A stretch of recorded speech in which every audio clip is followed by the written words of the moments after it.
morning, students. I am B.K. Singh. In this class, I will describe about why do we fall ill. Biology for class 9th, 13th chapter. Why do we fall ill? देखिए, आज आपके school में जो online class चालू किए थे live, उसमें technical बहुत सारा प्रॉब्लम उत्पन्न हो रहा था, है ना। उस टेक्निकल प्रॉब्लम के चलते हम एक्सप्लेन नहीं कर पा रहे थे आप लोगों को, इसलिए बोले थे कि आपको पुनः फिर इस वीडियो को यूट्यूब में डालेंगे और आप लोग उसको देखेंगे। इसलिए दोबारा आप लोगों के लिए फिर हम इस वीडियो को लोड कर रहे हैं। तो चैप्टर का नाम है why do we fall ill, हम लोग बीमार क्यों पड़ते हैं। तो बीमार पड़ने का मतलब, जब बोलते हैं कि बीमार क्यों पड़ते हैं, इसका मतलब कि इसका पहला भी वो स्टेट होगा कि बीमार का अपोजिट होगा। तो बीमार का अपोजिट क्या होगा कि हम लोग हेल्दी होंगे, स्वस्थ होंगे, नहीं ना, डिजीज फ्री होंगे। तो बीमारी होने का मूल उद्देश्य है ना, जो डिजीज उत्पन्न होता है बॉडी में, तो हम लोग का बॉडी तरह तरह के सेल से मिलकर के बना हुआ है। ऑर्गेनाइजेशन लेवल पर देखेंगे तो सेल के बाद में टिश्यू के बाद में ऑर्गन सिस्टम, पूरा इंडिविजुअल का क्या हुआ, फॉर्मेशन हुआ है ना।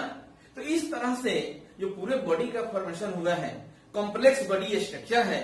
इस बॉडी स्ट्रक्चर जो कॉम्प्लेक्स है, उसका कोई भी ऑर्गेनाइजेशन लेवल, चाहे वह सेल हो, चाहे वह टिश्यू हो, चाहे वह ऑर्गन सिस्टम हो, किसी में कुछ न कुछ फंक्शन में अगर कुछ गड़बड़ी होगी, है ना, अगर उसका प्रॉपर फंक्शन क्रिएट नहीं हो रहा होगा, तो वहीं बोलेंगे हम लोग किस स्टेट में है, तो डिजीज वाले स्टेट में है।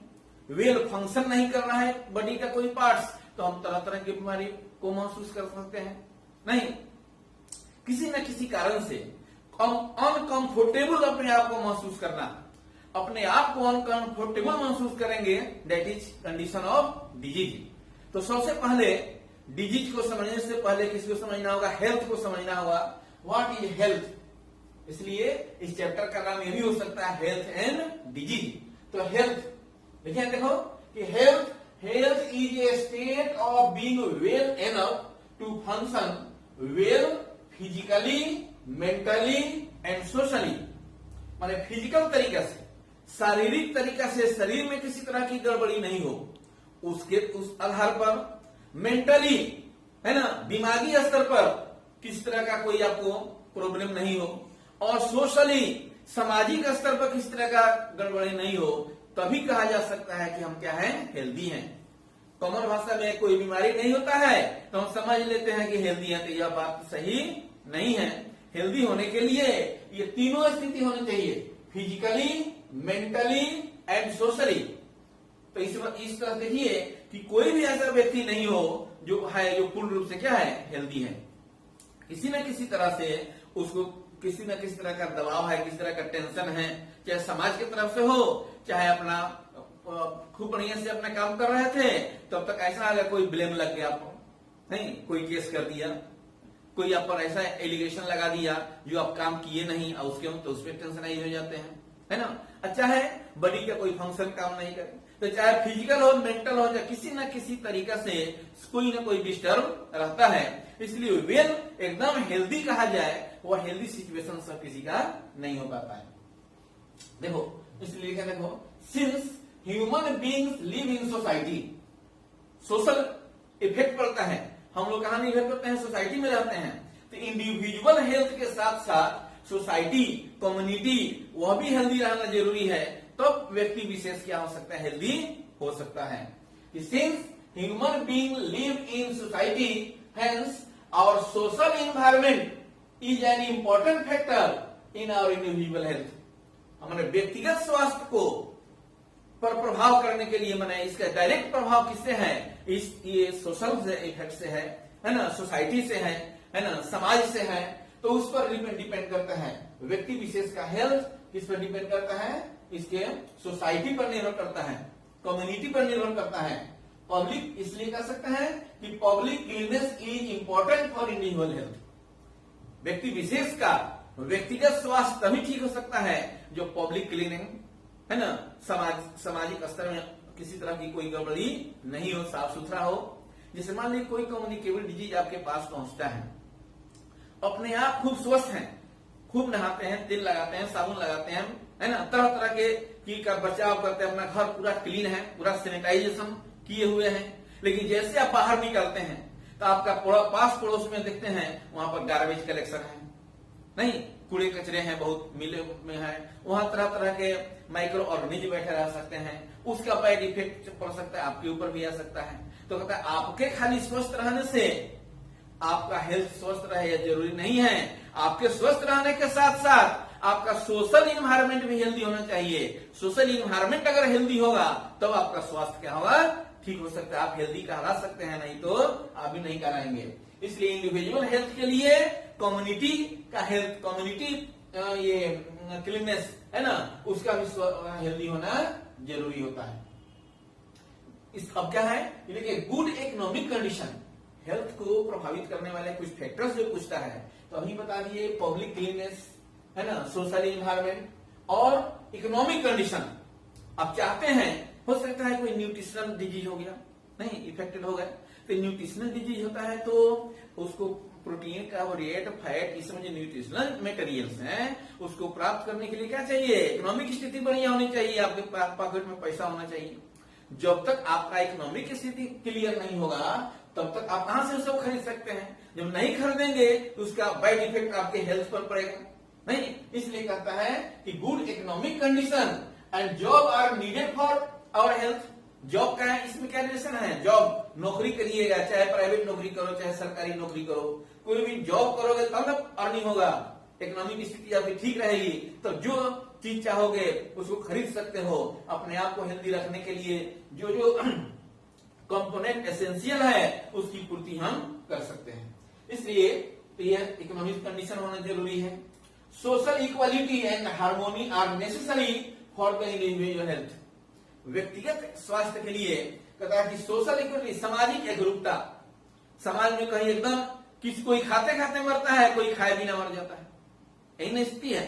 क्यों, कोई इसको इतना ज्यादा है ना कि वो उसके घर में रहने के लिए आदमी क्या को, जानवर को भी दूध पिलाया जाता है, कुत्तों को भी दूध पिलाया जाता है, कहीं आदमी के बच्चे को दूध के बिना मर जाता है ना। क्यों ऐसा होता है, इनइक्वालिटी है, बराबर नहीं है, समानता नहीं है। अगर समानता रहती समाज में, सबको इकोनॉमिक स्थिति लगभग क्या होती, बराबर होती, तो सब किसी का हेल्थ, उसका स्वास्थ्य बढ़िया रहता, ठीक ढंग से रहता। वही कहता है कि सोशल इक्वालिटी, सामाजिक एकरूपता, उसमें सामंजस्य, हार्मोनी मैंने क्या होता है, सामंजस्य स्थापित करना, तालमेल बैठाना। जब तक इसमें सामाजिक एकरूपता और सामंजस्य स्थापित नहीं होगा तब किसी व्यक्ति विशेष का हेल्थ स्वस्थ नहीं रह सकता है, उसका हेल्थ ठीक नहीं रह सकता है। When we think about, इस तरह से इतना करने के बाद हम यही विचार करते हैं कि अगर हम हेल्थ के बारे में सोचते हैं, when we think about the health, we think about the society, तो हेल्थ का संबंध किससे है, पूरे कम्युनिटी से है। तो जब हेल्थ पर विचार करते हैं तो किसको सोचना पड़ेगा, हमको सोसाइटी के बारे में सोचना होगा। But when we think about disease, लेकिन जब एक डिजीज के बारे में सोचते हैं, we think about the individual sufferers. अब वह व्यक्ति विशेष, बुखार हो गया तो हमको नहीं हुआ, समाज में क्या हुआ, बुखार उसमें नहीं हुआ, वो किसको सफर करता है, हमको सफर करना पड़ेगा। हेडेक है तो हमको ना हेडेक है, नहीं। तो इस तरह से जब डिजीज हो जाता है उस पार्टिकुलर पर्सन को सफर करना पड़ता है। हेल्थ का रिलेशन वो पर्सन से लेकर और फिर इकोनॉमी, ये सोशल इन्वायरमेंट से भी है। तो जब हेल्थ की चर्चा होगी तो इन्वायरमेंट की भी चर्चा होगी और डिजीज की चर्चा होगी तो केवल इंडिविजुअल जो सफर करता है इस बीमारी से उस पर हो सकता है, ठीक है। अब एक कंडीशन है साइन एंड सिम्टम, लक्षण है इसमें, sign and symptom of the disease. तो सिम्टम मन होता है लक्षण। कोई डिजीज होता है कि symptoms of the disease are the things without fail as well as being wrong, है ना। माने सिम्टम माने कोई ना कोई कंडीशन आपके बॉडी के भीतर जिसके चलते अपने आप को अच्छा महसूस नहीं करते हैं, है ना। पैर फूल जाना, दांत में दर्द हो जाना, हेडेक हो जाना, आंख से पानी आना, ये सब क्या है, एक सिम्टम है, लक्षण है। यह सिम्टम शो करता है कि आपको किसी ना किसी तरह का डिजीज है। डॉक्टर के पास भी जाते हैं तो डॉक्टर कोई जादूगर नहीं है कि जाते दवा लिख देगा, यही पूछता है, हाँ बोलिए क्या प्रॉब्लम है आपको, तो कहिएगा सर हमको हेडेक है, हमको दांत में दर्द है, आंख में पानी आता है, नहीं। तुरंत खाते हैं तो पेट फूल जाता है, नहीं, तो ये सब क्या है, सिम्टम। तो बहुत सारा जो सिम्टम बताते हैं, लक्षण बताते हैं, इस सिम्टम के आधार पर डॉक्टर पार्टिकुलर डिजीज के पास पहुंचता है कि यह सिम्टम किस बीमारी का हो सकता है, तब उसका इलाज करता है। तो साइन का मतलब क्या हुआ कि sign indicate the particular disease but symptoms indicate that an individual suffering from some disease, माने किसी बीमारी से वह क्या होता है, वह सफर कर रहा है। इसलिए लिखे हैं कि symptoms of the disease are the things we feel as being wrong. जैसे वी हैव ए हेडेक, बताए ना सभी, कॉफ हो जाए, लूज मोशन हो जाए, ये सब क्या है, सिम्टम है। This shows the there may be a disease but they do not show what the disease is. मैंने यह कह सकता है बीमारी है, लेकिन यह नहीं कह सकते फल नहीं बीमारी है। इसको मिला जुला कर पकड़ना पड़ता है कि कौन सा बीमारी है, इसलिए डॉक्टर के पास जाते हैं। इसलिए कहता है sign of the disease, the sign of the disease will give the definite indication of the presence of the particular disease. कोई खास अगर बीमारी है, उसका इंडिकेशन क्या करता है, तो साइन करता है ना, उसका चिन्ह। साइन में क्या होता है, चिन्ह। तो सिम्टम लक्षण के आधार पर उस पर्टिकुलर डिजीज के पास पहुंचते हैं तो उसका क्या होता है, साइन कहलाता है, नहीं। अब डिजीज जो होता है, डिजीज को दो पार्ट में बांट दिया गया है ना। मुख्य रूप से जो डिजीज होते हैं उसको कितने पार्ट में बांटा गया है, दो भाग। एक को बोलते हैं एक्यूट डिजीज और एक को बोलते हैं क्रोनिक डिजीज। एक्यूट माने उसको बोलते हैं हिंदी में कुछ क्षणिक रोग, समझो क्षणिक रोग, और क्रोनिक माने दीर्घकालिक रोग। दीर्घकाल माने बहुत समय तक रहेगा। तो एक्यूट डिजीज होते हैं कि some disease will last for very very short period of time. इसलिए कहता है कि जो disease short period of time के लिए होता है तो उसको क्या बोलेंगे, एक्यूट डिजीज कहते हैं। Some diseases last for only very short period of time, these disease are called acute disease. जैसे कॉमन कोल्ड हो गया, सर्दी हो गया, सीजनल फीवर हो गया। तो एक्यूट डिजीज से आपके हेल्थ पर प्रभाव नहीं पड़ता है, आपके बॉडी का वेट नहीं घट सकता है। लेकिन वहीं दूसरी तरफ जब आपको क्रोनिक डिजीज हो जाए, कहता है कि some disease last for long time even as much as lifetime, बहुत दिन तक रहे, हो सकता है कि जिंदगी के साथ जाए, नहीं है ना, लाइफ टाइम तक रह सकता है। तो उस तरह के डिजीज को क्या कहते हो, क्रोनिक डिजीज कहते हो। जैसे मान लिया किसी को ब्लड प्रेशर है, बहुत दिन तक चलेगा। ब्लड शुगर है, बहुत दिन तक चलता है। अगर कम हो कंट्रोल कर देते हैं तो कंट्रोल करके रहेगा, फिर इधर उधर खाइएगा, गड़बड़ कीजिएगा, फिर उत्पन्न हो सकता है, नहीं, लेकिन बहुत समय तक चलेगा। इसलिए इसको बोलते हैं कौन, क्रोनिक डिजीज। टीबी है, जल्दी नहीं खत्म होगा।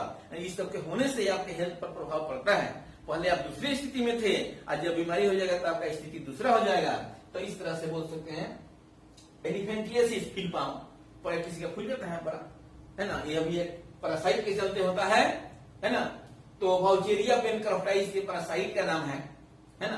तो उसके उस बीमारी को पैर खुल करके हाथी के समान पैर हो जाए, इसलिए उसको फील पाम एलिफेंटियासिस के नाम से जानते हैं। ये सब जो है जल्दी छूटने वाला डिजीज नहीं है, इसलिए इसको क्रोनिक डिजीज के नाम से जानते हैं। तो क्रोनिक डिजीज आपके हेल्थ को प्रभावित करता है, एक्यूट डिजीज पर कम प्रभाव पड़ता है, हेल्थ उससे ज्यादा प्रभावित नहीं होता है। ठीक है, तो इस क्लास में आपको इतना पहुंचा है। अगले क्लास में फिर अब बताएंगे कि कॉजेज ऑफ डिजीज, डिजीज का कॉज क्या है, और टाइप ऑफ डिजीज में जैसे इन्फेक्शियस, नॉन इन्फेक्शियस, उस सब के बारे में चर्चा अगले क्लास में करेंगे।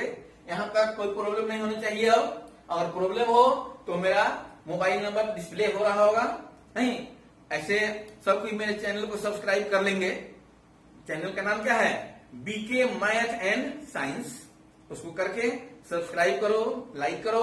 अब बेल आइटम जब दबा दोगे तो जब भी हम लोड करेंगे तो आपको नोटिफिकेशन मिल जाएगा, ऐसे देखेंगे, है ना। ऐसे फिर भी कल स्कूल में भी हम इसके आगे वाले की चर्चा करेंगे, देखते हैं कल नेट की व्यवस्था क्या होती है।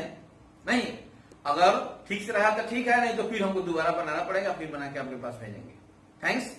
इसको स्क्रीन शॉट इसका ले लिया जाए।